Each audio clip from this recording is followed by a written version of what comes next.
Well, welcome back to Reforming the Ozarks. We're back, and we have a very special episode this time, as we have Pastor Paul Sagan with us.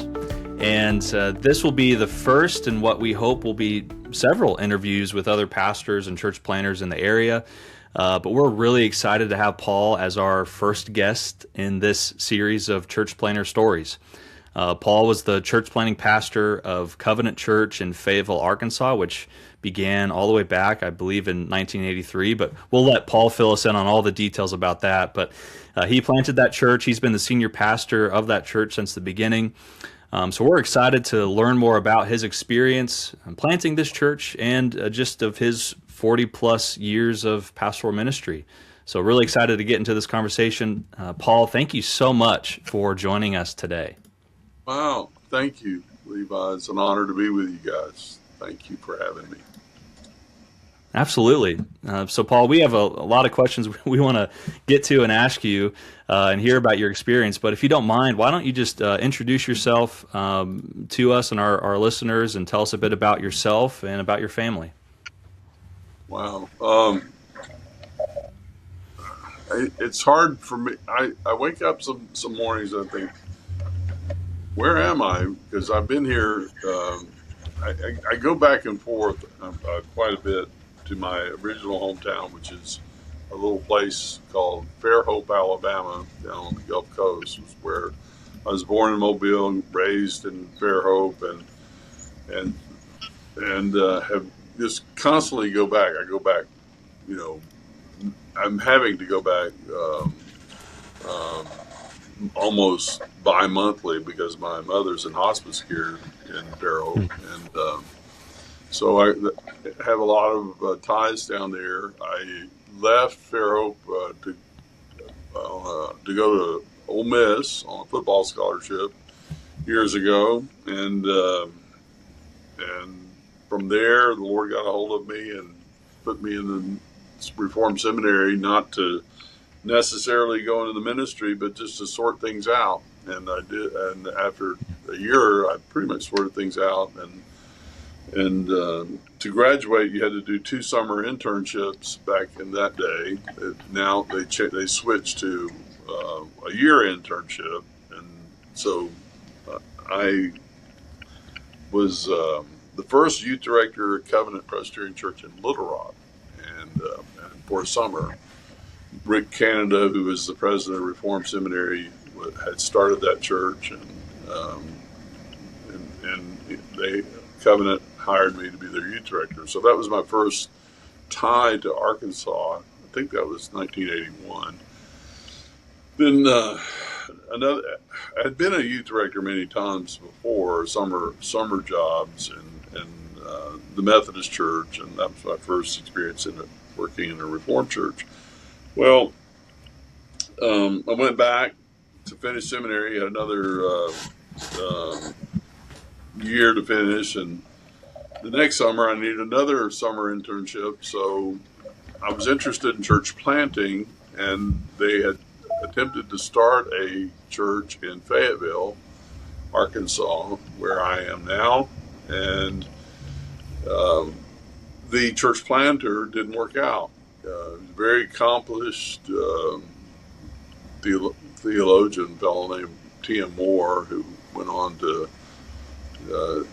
he did great things in the ministry. He has done great things in the ministry in other places. He was working with D. James Kennedy, had been on staff at Campus Crusade here for many years, and seemed like the perfect fit for the Lord's providence. It didn't work out for T.M. So I came and did a summer Bible study just to fill in while they found a church planter. And my story has always been that we interviewed a whole raft of men that summer. That was my job, to do a Bible study and to host men coming. And the truth is, they couldn't find anyone qualified to come, and so they hired me. So that's how I got here. I had a semester to finish at RTS in Jackson, and did that in December of '82, and really my ordination was in March of '83. I became the organizing pastor with the power of evangelist. I was 25 years old and single, and as I think back, what were they thinking about? I mean, what was that? Anyway, God was merciful to me and the church, and anyway, that was the beginning of the PCA church here in Fayetteville, known as Covenant, and the Lord has graciously planted me here. I was like I said, I was single. They used to make fun of me, like they thought that I was the local Catholic priest, and brought all my Reformed Christian liberty with me, and single, but I did not have the gift of singleness, and the Lord was merciful and sent me a lovely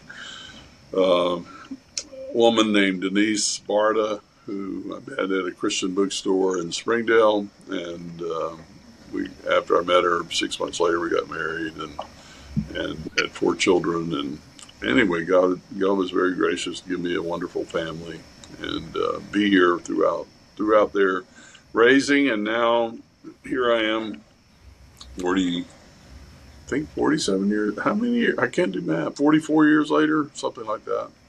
Wow. Still here. So that's my story of how I got here, and I'm sticking to it. That's awesome, Paul. I want to get back to the beginning of Covenant, but I have to ask you, what position did you play at Ole Miss? Way back and left out.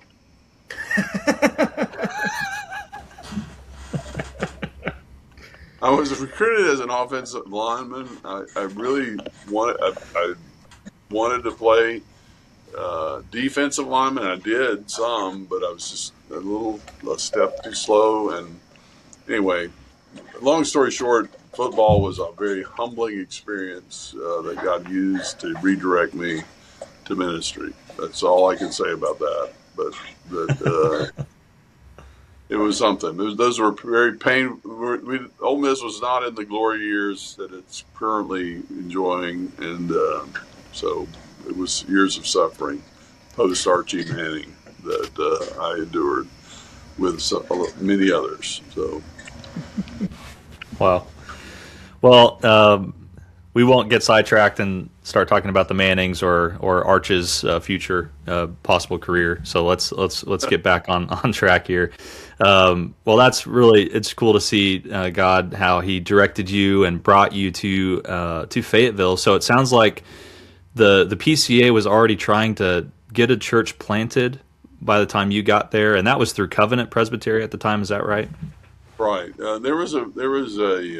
impetus was Rick Canada, who was just an incredible man of God, who had a vision for the whole state of Arkansas, and strategic to that was planting a church in Fayetteville.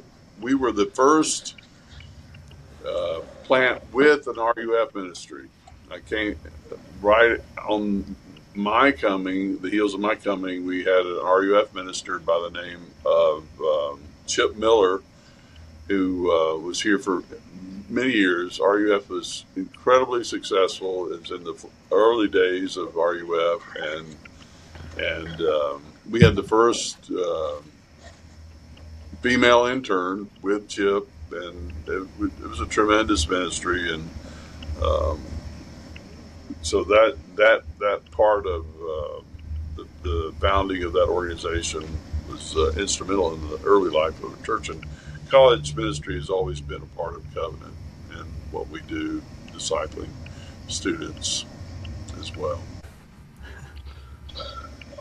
Hey, Levi, I'm going to jump in and back up a little bit. Paul, did you grow up in a Christian home? And then tell us a little bit about coming to the Reformed understanding of the faith and what you were wrestling with. Yeah, that's really a great question, Aaron. I grew up in a church home. I put it that way, in the United Methodist Church, and back in the day before, where there was a gospel presence there, and yet there were just terrible departures from the faith at the same time. It was just the influence of higher criticism and neo-orthodoxy had crept in, and looking back, I can tell that now. And the big word of the Methodists back in that day was pluralism, which and that was in their documents, and it came out in so many different ways. I mean, we would have. I remember one youth group. Somebody thought it was a good idea to bring in a guy to talk about communicating with the dead. And I thought, really, this is just weird stuff, and this syncretism with.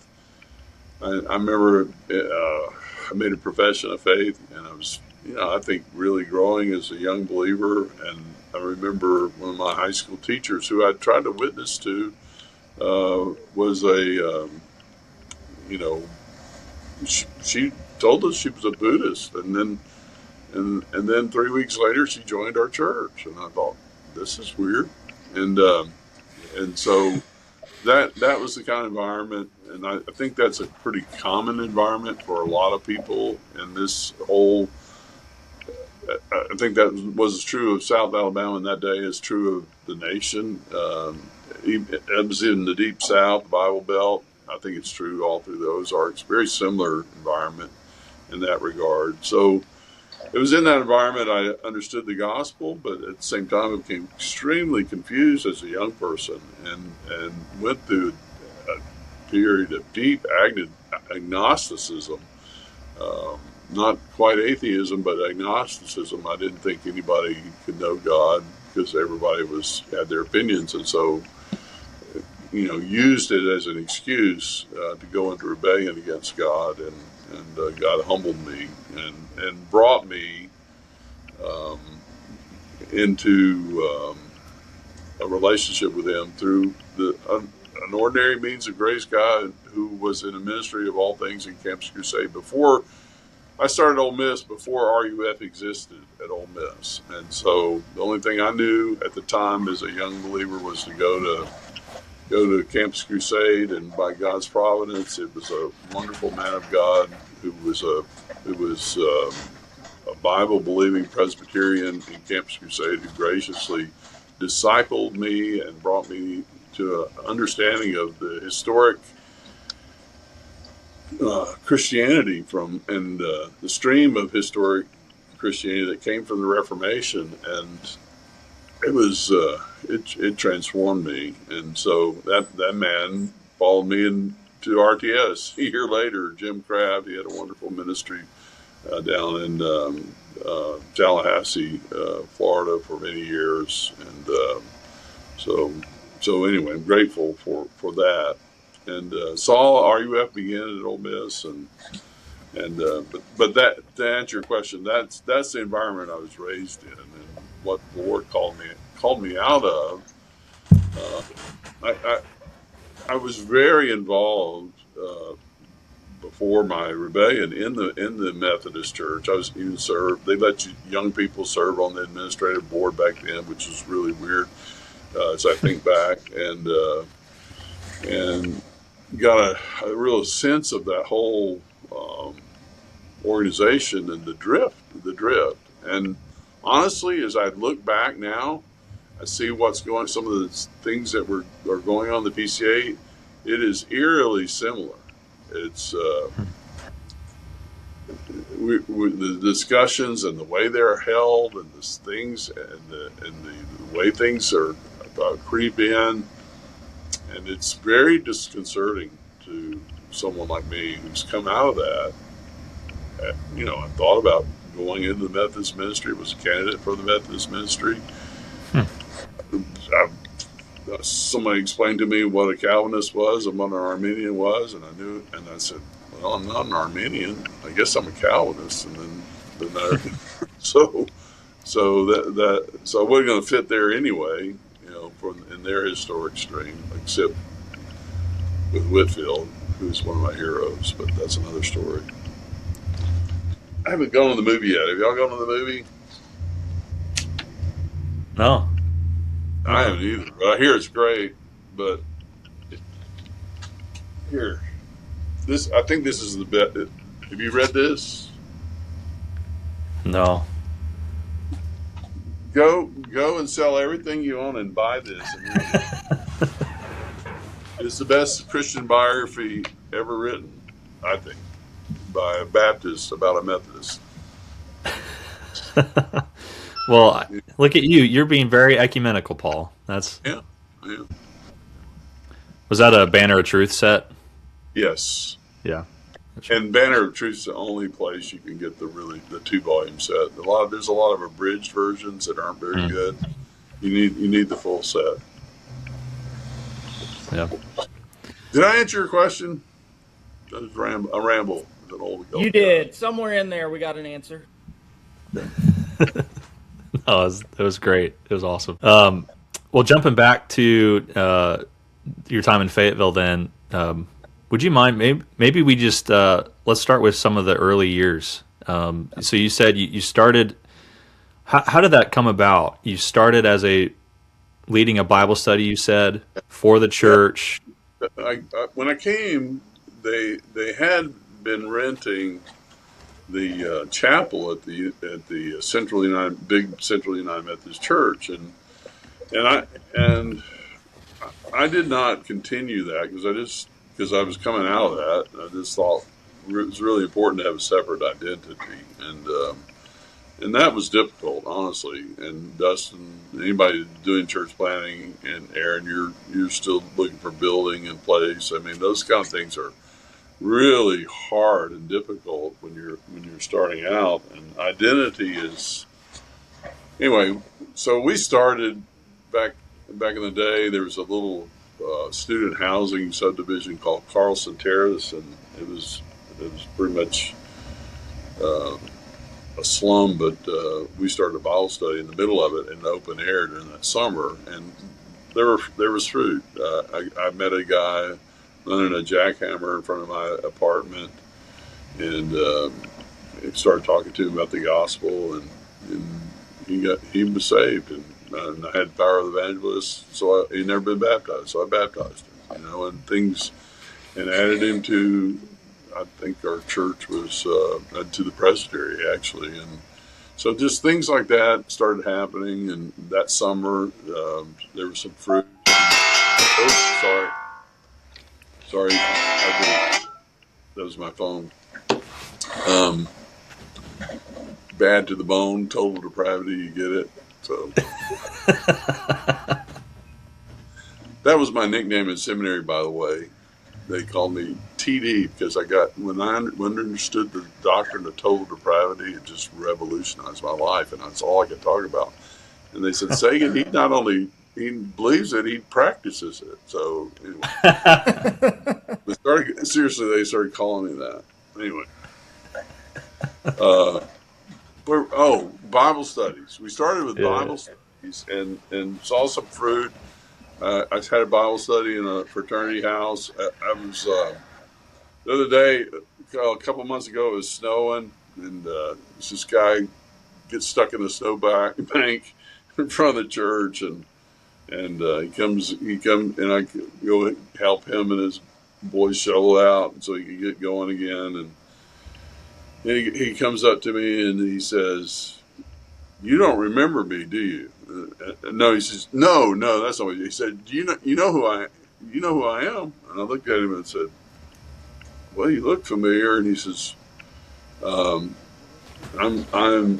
He's told me his name. I'm Jeff Odom, and he says, "I was in your Bible study 43 years ago in the farmhouse fraternity," and I went on into the ministry, and anyway, now he's working selling church insurance, and he was coming to sell me church insurance. But anyway, that's another. It was hilarious, and we bought church insurance from him, so that was good. So praise the Lord.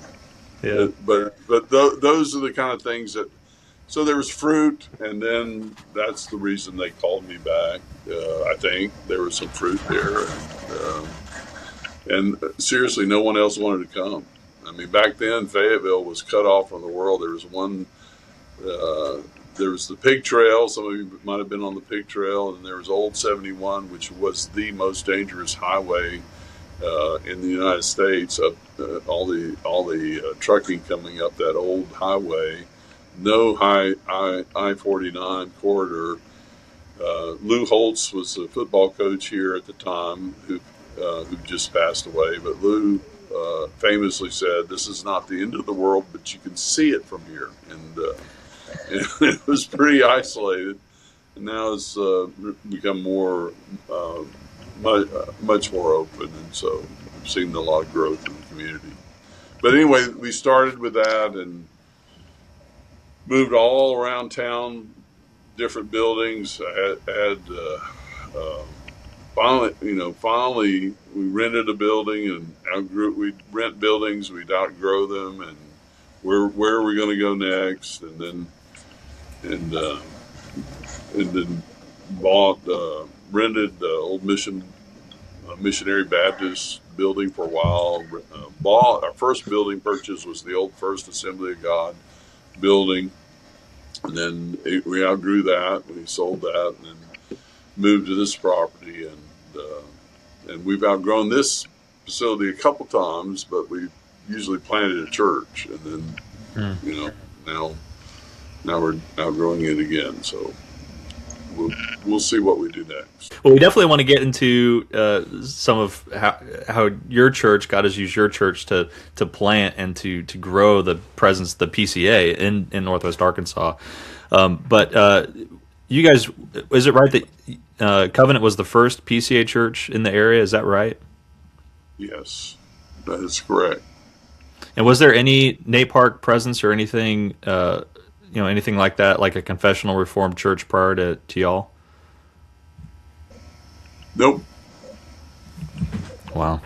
The closest was the RPCES had a mission in Stillwell, which is just 20 miles across the border. It was a reservation ministry, and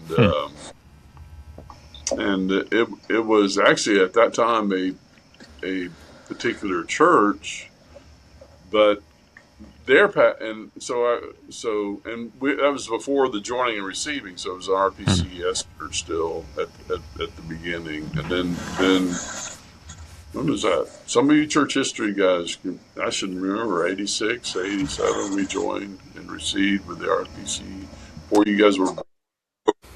before you guys were born. Yeah.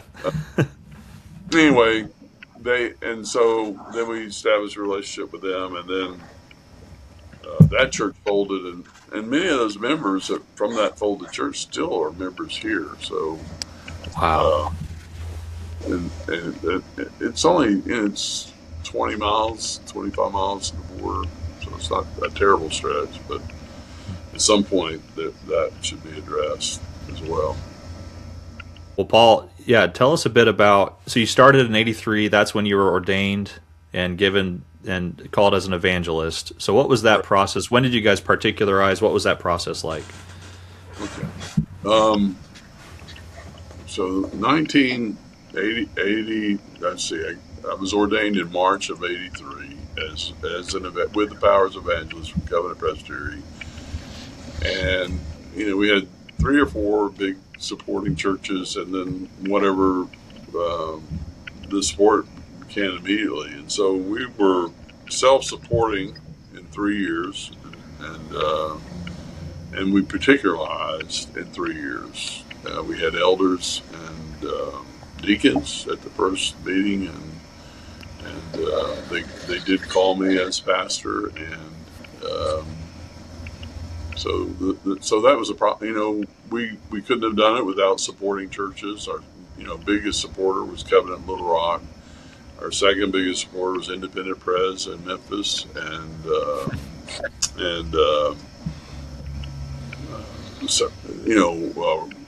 River Oaks in Memphis, several large churches supported us, and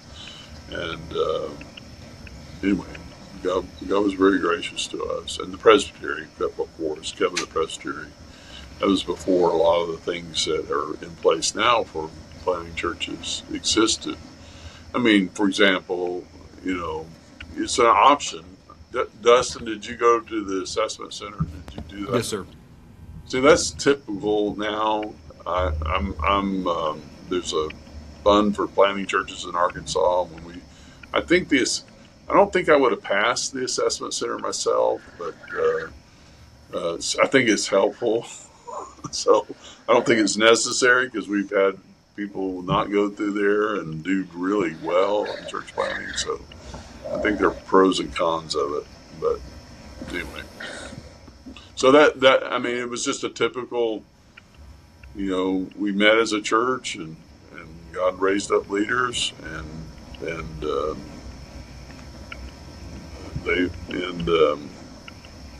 it took 3 years. And you just you do the best you can with what you have. And we had a deer. Some of the three of the main impetus people who were praying were 3 little maiden ladies in the church who were delightful old school Southern Presbyterians, and they were adamant about it. Particularly one little maiden lady named Virginia Tidball, and her father. She didn't have a husband, never married, and her father had studied under Charles Dabney, and she in Austin, and I have some of his textbooks from back in the day, but she was quite the force. She was an English teacher at the University of Arkansas, and I always thought she was sleeping through my sermons, but then every time she would correct all my grammatical errors on the way out, and so I know she was just closing her eyes and concentrating really hard. But but in the early days, she would always quote the scripture, Paul, who has despised the day of small things? And I just thought, that was because we look at things, they look small, they look at this. Where's this ever going to go? We can't do anything, and that always lifted me up when I thought about that. So it's a slog, and we're still slogging. We're still and we saw a group not we finally found our permanent location. We bought 4.5 acres on this side of town. Thinking about the price, it was swampland though. We got it because it was swampland. We got it cheap because it was swampland, and we've had to end up mitigating that over the years. It's cost a lot, but it's still a prime location on the west side of the growing part of Fayetteville, and but you just slog through that, and you just get through it. You do the best you can with what you've got, and that's always been my philosophy of ministry. And who has despised the day of small things? This is what you have, and this is what you do, and you do the best you can with what you have. And the wonderful thing about the Reformed faith is it's simple, what we're supposed to be doing. It's not complicated. And when we try to put on a show like everybody else, we do really poorly at it, in my opinion. So we'd love to hear a little more. Just how have things? You've been 40 plus years now. So how have things changed in Northwest Arkansas? What are some of the challenges maybe that you're facing today that you weren't when you first began? And talk a bit more about your philosophy of ministry. You've already talked about means of grace, Reformed faith. Simple worship. We're simple means of grace churches. What does that mean? How has that been a benefit to your ministry over the past 40 years? One of the most heartwarming recent things this is really weird, but it's really heartwarming at the same time. We had an older lady come to our church, and I said, what brought you here? And she says, I put you into AI. I said, what? And she said, I put in Bible, word-centered, hymn-singing, traditional worship, and you're the first church that came up. I said, well, praise the Lord. And so we've gone through this, like I said, we were the founding RUF church. And so we've done, and some wonderful music from the RUF hymns and that sort of thing. And I'm not knocking it. I mean, it's fun. But some of that is difficult to do if you don't have that kind of, you do when you have good guitar players, you use good guitar players. We've had that in the past. We don't have that now. We have an organist. We have the music. God sent us the music director from Independent Press in Memphis. We have. I mean, he could be at any large Reformed church he wanted to be, and turn that down to be here as a ruling elder and a lawyer, and Harrison House just doing incredible things with their music. So you use the gifts that God sends you, but even that, classical, all those things can become a distraction, from the main thing, which is preaching the word and preaching the gospel and applying the gospel. The main things are those things, those ordinary means of grace things, the word and the sacrament of the Lord's Supper and baptism, rightly administered, being faithful to those things that disciple people, Bible studies, Sunday school, youth group, and all those places, they're word centered. And I think that's the hallmark of the PCA. That's why the PCA has grown and become what it is. I've likened myself or the ministry of Covenant to the Voyager space probe. I know you've never heard of that, but there's in the 80s there was this, or 70s there was this space probe sent out, just do one thing and just send a picture back, and it's way out there, and it took a picture of Earth. It's a tiny blue dot picture that you've heard about, and it's still sending still doing what it was initially programmed to do. And that's kind of like my ministry. It's like, I just do this one thing and I'm just going to keep doing it.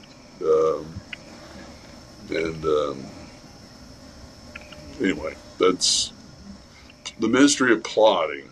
Plodding along is really important. Yeah. Hey, Paul, how long was it that Covenant was the only confessional church in the area before other confessional churches were planted? I'm doing some math in my head. The first church we directly planted was about 20, 30 of our members went with Chris Miller. Chris Miller was our youth director, and he went. I tried. You guys are on the vanguard. We're in the middle of this blessed thing of in-church seminary training. This is the way to go. This is, and I tried to be on the cutting edge of that with New Geneva Seminary, which I'm still on the board of, but we need to try to do more of this sort of thing. Because what we had to ship Chris. We got about half of his seminary through distance learning, but he had to go to the RTS to finish and come back. And when he did, we started Trinity Grace and Roger. Well, it's just a natural progression to do that, and so that was the first big, other church. And then the OPC came in, tried to come in, and that wasn't successful. And I think there's an old RCUS church that started about 20 years ago up in Rogers, and so then the founders movement with the Reformed Baptists. If we count them in, that's become a growing movement around. There's a few of those around here, and we've benefited from that. We've had some defections, coming this way from that group. It happens. So, yeah. So how many churches? I'm sorry, Paul. How many churches have you or has Covenant helped to plant in the area? Directly, Trinity Grace and Redeemer and Siloam. We directly planted. I mean, to me, Sunday night. If you don't have a Sunday evening service, that's for church planting. You should be finding the next place to go if you don't have a on-site church. That's how we did Siloam. I mean, we had so many people over there. We said we'll go over there and announce we're going to have an evening service in the building that they're still in. By the way, they didn't have a Sunday evening service, so we borrowed it, and boom, 50 people showed up the first night. So that was like instant church. And anyway, that's another story. But that's including Dr. Jay Bruce. He was in that initial group. Fort Smith, I was the chairman of the M&A committee at Covenant at the time, and said, "No, you can never start a church in Fort Smith. That can't happen." I said, "Well, I'd like to try, and so I put in. I forget how I just sent out a notice somehow on the interweb or something. And I had two seminary graduates call me and say, I want to be this guy. And I had one of them call me again the other day. So, and he's in Oklahoma now. So maybe we'll start one on that side. So yeah, and John, we mentored John Clayton from the Southern Baptist Convention, and we have a thriving church in Fort Smith. And so the Lord raises up opportunities. I always tell people, if there's not a Reformed church with your convictions, start a Bible study. Do the best you can for worship until that time, and then the Lord will raise something up, and so it's been very organic, I think. It's not been. I was a parachute, I parachuted in with nothing around me, and it's a lot easier to. Our Book of Church Order, Chapter 5, is a blueprint on how to do it with a borrowed session, and that's what and I think that's what you are doing in Springfield. To me, that's the best way to do it. You've directly planted those churches. I know those churches have also planted, and now there's, I can't even remember, 5 or 6 or 7 PCA churches or so in Northwest Arkansas, including Christ Church Bentonville. And Paul, I don't know if you've seen Aaron's name that he has on the screen that he wrote there, but it's yes. Sagan. Yeah. So we need one of you two to explain the Sagan coaching tree grandson. I think Aaron explains better than me, so I'm gonna let him do it. Sure. Well, so like Paul said, the first church planting endeavor they did was Trinity Grace in Rogers, and my family ended up at Trinity Grace, and Chris Miller there ended up being a mentor for me as I was considering going into ministry and starting seminary. And we were with the group that got sent from Trinity Grace to Bentonville with a group of members from Trinity Grace, and the associate pastor at Trinity Grace at the time, Chris Taylor, became our organizing pastor, and we stole a ruling elder and several deacons to go. So we basically planted as almost a functioning church. So it didn't take us long to particularize either, because we were able to do that. But if Chris Miller is that next branch of the Sagan coaching tree, then I'm the grandson in that next level. I love it. Praise the Lord. I think it is really cool, and Paul, I met you when I moved into the area about 3 years ago, and came into the presbytery. So it's been really cool for me to learn more about the history of the PCA in Northwest Arkansas, and you guys have been very supportive toward us, backwoods Ozarks folks, Dustin and I, up in Southwest Missouri. But the founding pastor of your church was our youth director too, so we that's right. We sent him to seminary. We've done that. Some of our we've sent. I could talk about the success stories of some of them. I could also talk about some other things that are not so savory. Yeah. We need to get supporting subscribers only and charge people money to hear those stories. Paul, in your experience, what have been in planting and then in pastoring, since the church was planted so long ago, but specifically, whenever you started, you were saying that you were having a hard time. The church was having a hard time finding a pastor. There are unique challenges to planting a PCA church, a confessional Reformed church, in our area. What are some of the challenges that you see, that you saw, and that you continue to see? Are there any unique opportunities that we have in this area that, as we hope to plant more confessional churches, more PCA churches specifically, that we want to make sure to capitalize on? Yeah, we do. The number one thing is we need to be faithful to what God has called us to be and to do, and to be principled. Honestly, one of the ways the Lord increased the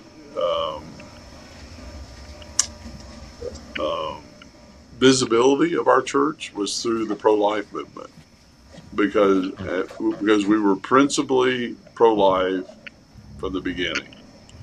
At the time I came, and honestly, that's the Reformed faith. The world life view that is that the Gospels affects everything, and God's truth should inform every part of us, and the sanctity of life foremost. And so, one of the things that I've always been involved in are issues like that. We're instrumental in founding and maintaining the Crisis Pregnancy Center, and that came as a direct result of confronting the local abortionists. And those were unpopular things. Those are like difficult things, but those are things.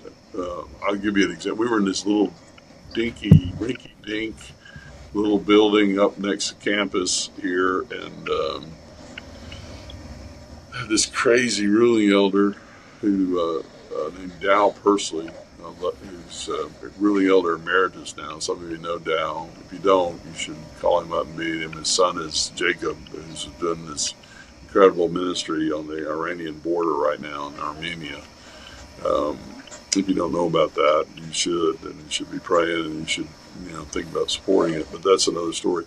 Dow was super pro-life. He was a famous medical doctor in Springdale named Ed Wheat, had a famous ministry of Christian marriage counseling. So anyway, through that ministry, I wish we would have had Francis Schaefer, and sadly we had his son Frankie come up here and throw bombs at everybody. But talked about throwing literal bombs. And anyway, before he went off the rails, he was off the rails even in that. But those kind of things, I was going to tell the story.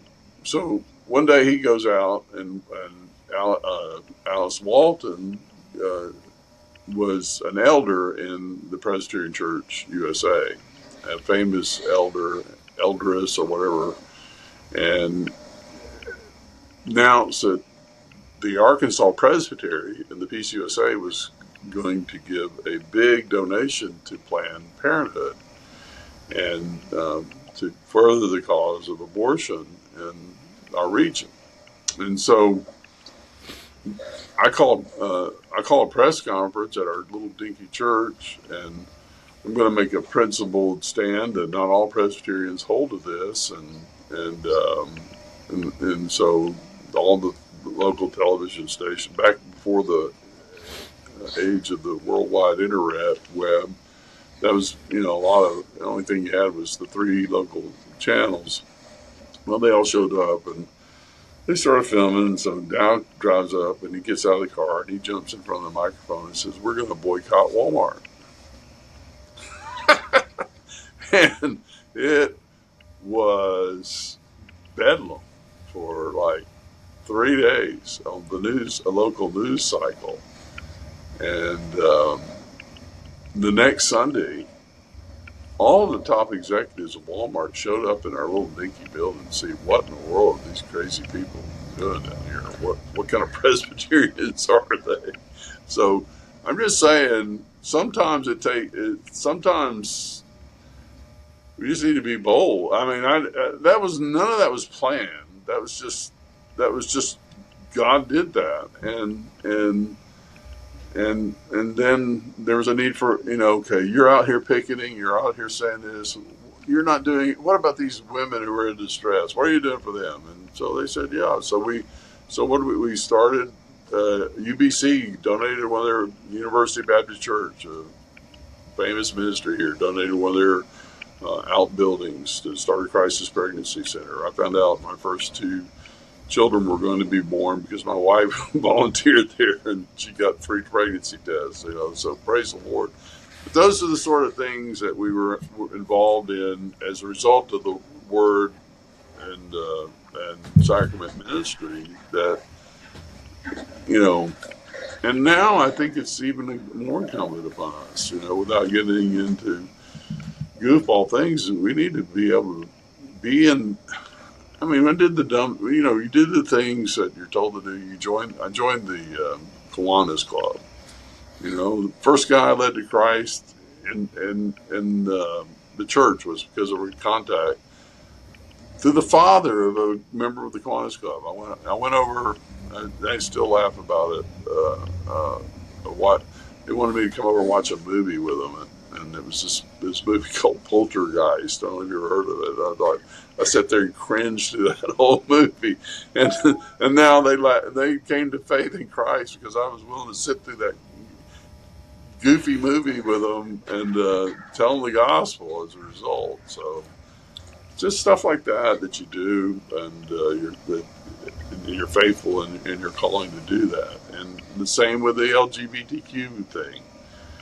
I mean, Fayetteville passed a bill where it was going to be mandatory to use homosexuals could use the bathrooms, and Fayetteville passed an ordinance, and we said, well, we shouldn't do that. And so we had a rally here, and this is in 2011 before Obert fell even, and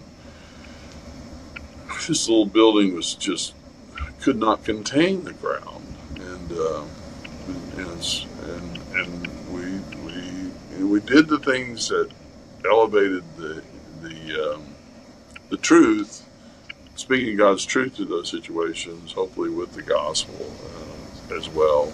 And so, yeah, those are the kind of ways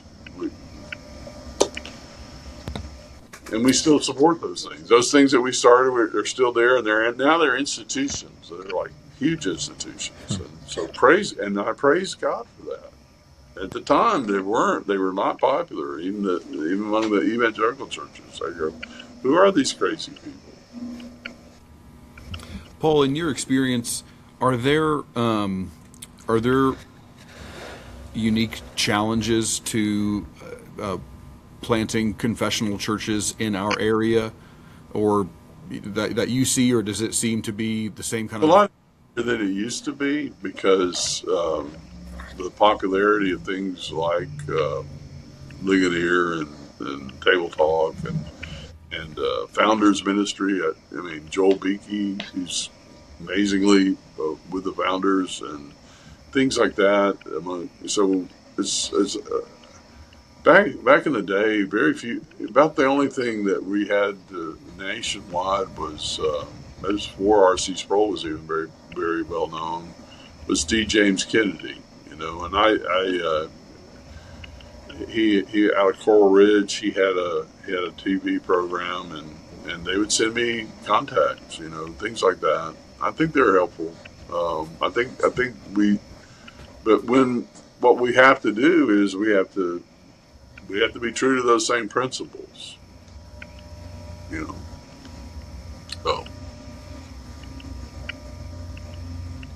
So that's the bottom line. Is we have to be principled. We have to be faithful, and it's a marathon, not a sprint, for sure. I want to ask, what, Paul, should we be doing in order to plant more PCA churches in our area?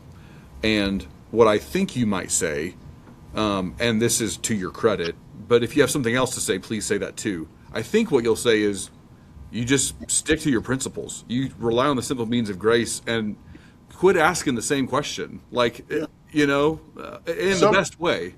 Not only that, just go where the opportunities are. If there's the Macedonian call, come over here and help us. There are people like that around. I'm a big believer in networking with people. And when Captain Lee House was a ruling elder here driving from Siloam Springs, he was tired of driving from Siloam Springs, and he said, "Well, we need to try and do a church plant in Siloam," which I resisted for years. The reason I resisted a church plant in Siloam Springs for years and years is because Siloam Springs, when I came up here, was in the Guinness Book of World Records for having the most churches per capita any place in the world. And I said, they do not. The last thing we need is another church in Siloam Springs, Arkansas. But they had so many. But Lee was insistent, and I said, okay, we're going. I finally, and the other reason was Jeff Tuning's dad, Dick Tuning, the famous Dick Tuning.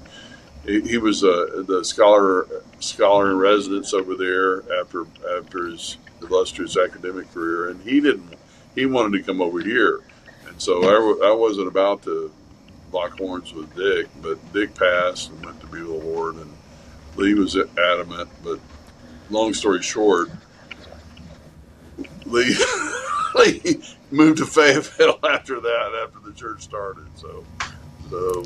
So did Jay Bruce. So that's another story. As we wrap up, Paul, it's really encouraging to hear all these stories, how God's been faithful to you and to your church, and how He's used you in organic ways, beyond even planning, really, to plant more churches organically and just raising up more church planters. That's really cool. And we've all been helped and affected by that work that God started back in the 80s there. But so you've been part of the PCA since the early 80s. The PCA started in 73. So you've been of the 50 plus years of the PCA, you've been a part of it for over 40 of those years. So as you look at the PCA today, we want to see the PCA continue to grow and plant more faithful confessional Reformed churches.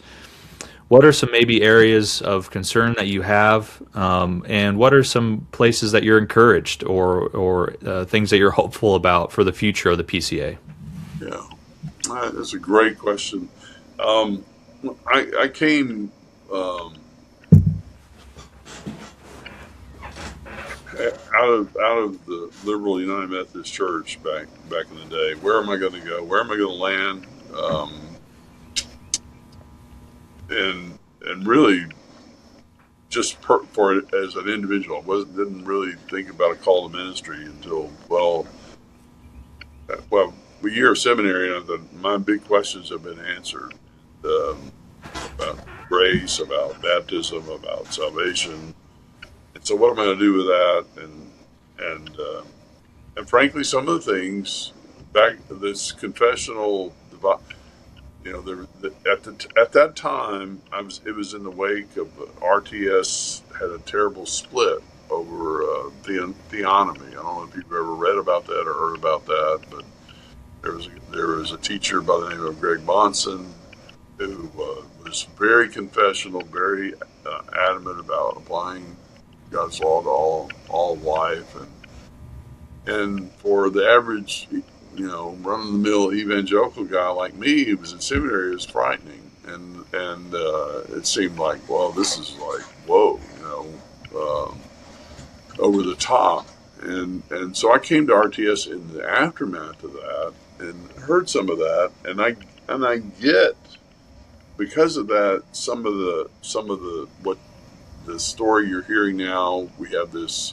PCA was never founded to be a super confessional denomination. It was a big tent, and it was broad, and we hear that, and so I can tell you that is true. That because I was frightened. We had a guy who I dearly loved, but he was a seminary classmate, but he would put out a track one day on the execution, and to all the MDiv students, and the title of it was "The Execution of Disobedient Children," and it was basically an exposition of the Deuteronomy passage where if you have an incorrigible child, then they should be executed. And I was like, whoa, I would have been dead a long time ago before I got to this seminary. It's like, it was frightening,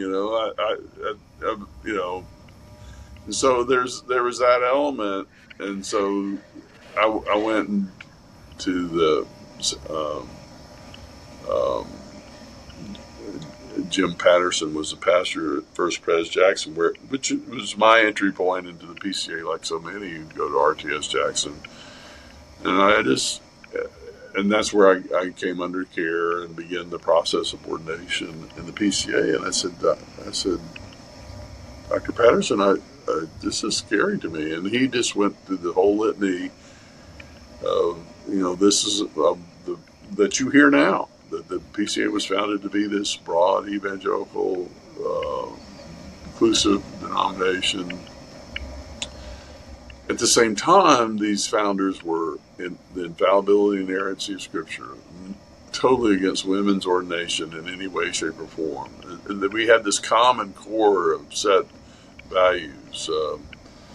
The charismatic issue was, pretty much universally, this is not who we are, and so on the main things. I mean, back then, we ordained ruling elders and deacons who didn't hold to infant baptism. I mean, that was how broad the tent was back then. And there are grandfathered in men who didn't hold to that still in the PCA, or elders. They were grandfathered in. They weren't removed from office. So we moved from that. So just as we grow in grace and knowledge and sanctification, and so the PCA has grown.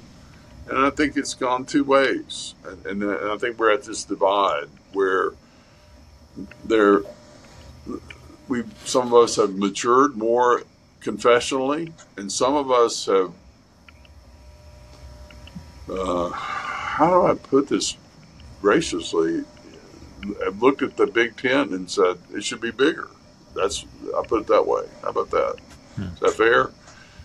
And include things like this horrible debacle with Greg Johnson of same-sex attraction being a valid expression of the Christian faith, and have a whole lot of people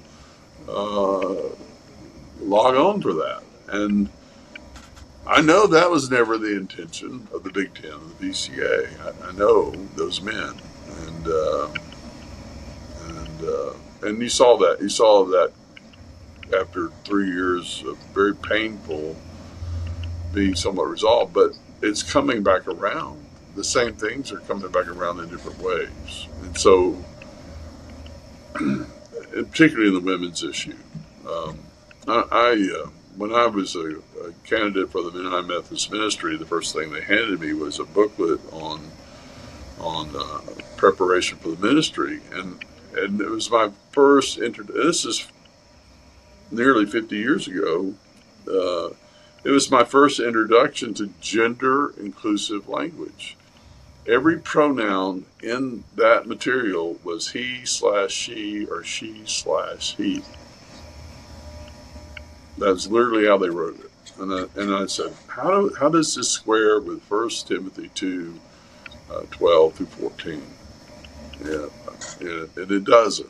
It doesn't square with what the Bible plainly says about ordination of men for ministry. And women's ordination for ministry is not.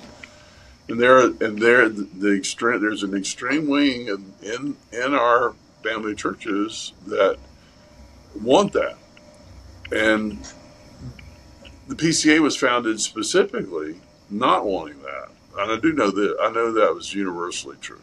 So that part, and the fact that this is being brought up the way it's being brought up is mind-boggling. I know the source of it. If you want to know the source of it, I can tell you the source of it. But how it came into being, and I was on the front lines of seeing the source of it, and so I think the venues that people who want women ordained as deacons, want women preaching and teaching and ministry already exist. I mean, there's Echo, that's a great place if somebody wants to go and do that. There's the EPC, which was founded back when I was in seminary for this very purpose. It's there's one of those in Siloam right next to our PCA church. I mean, so here are these places for those who want that kind of emphasis, who still want to be within the Reformed Presbyterian broad umbrella. They should go there. And winsomely reformed is what we want to be. We don't want to be narrow-minded. We don't want to be bigoted. I mean,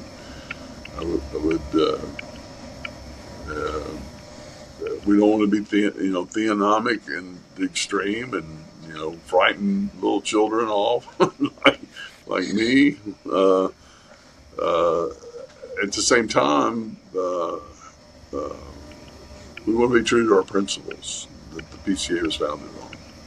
That's my take on that. Paul, end us on a high note. What are you hopeful or optimistic about? I'm a pessimist by nature, and that I have to have people in my life to talk me off the ledge, and those people, the most recent people that have done that are Jay Bruce and Dominic Aquila, who's a dear friend and mentor. And they talk me off the ledge, and they think we're going in the right direction.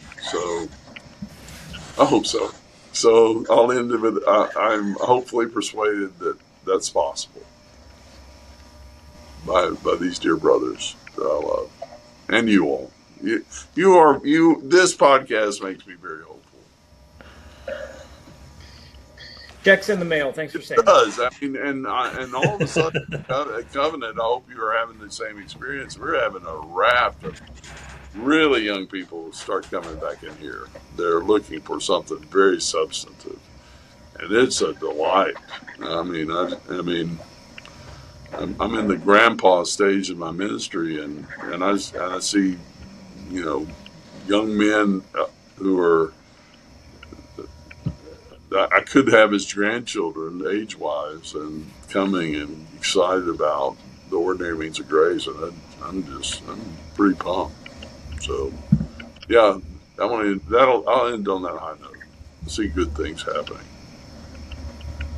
Well, Levi, before you wrap us up, I do want to just say to our listeners, and especially the folks in our churches, that we've heard the stories of God's faithfulness there in Fayetteville through Paul's ministry. And the reality is, yes, under the Lord's providence and his plan and care, but the reason that our churches exist is because of his faithfulness to what happened there in Fayetteville in the 80s and Paul's commitment to plotting and slogging for all those years. And so this has been really fun for me, and I'm really grateful to be able to share some of those stories with people who people in my church who aren't familiar with the history of our churches here and how that's happened. But it has been the Lord's faithfulness over decades, and it all started back in the 80s with Paul and some saints in Fayetteville. I would say it started with Virginia Tidball and the little maiden ladies and her two little Edith and Dora Dean who lived out in the country, and they're praying for a church. They wanted a faithful Southern Presbyterian Church. They were, one little funny story is we had when you're a little church, you're short on accompanists, and you get somebody who can play at all, you're really happy, right? And we started out with a young lady who could just play the melody line on the piano partially, and that was about the best we could do.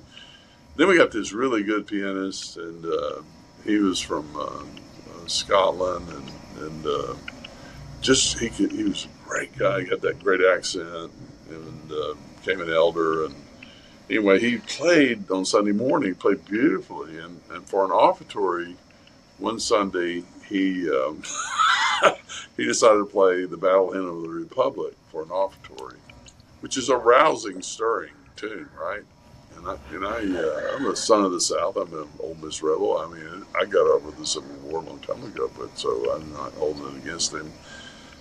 But Virginia Tidball, the United Daughters of the Confederacy little lady she was not happy.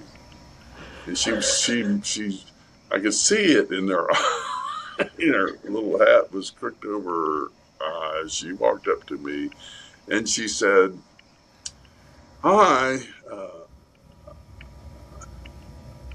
am going to forgive him because he's a foreigner and he does not know that this is a partisan tune. And she stopped around.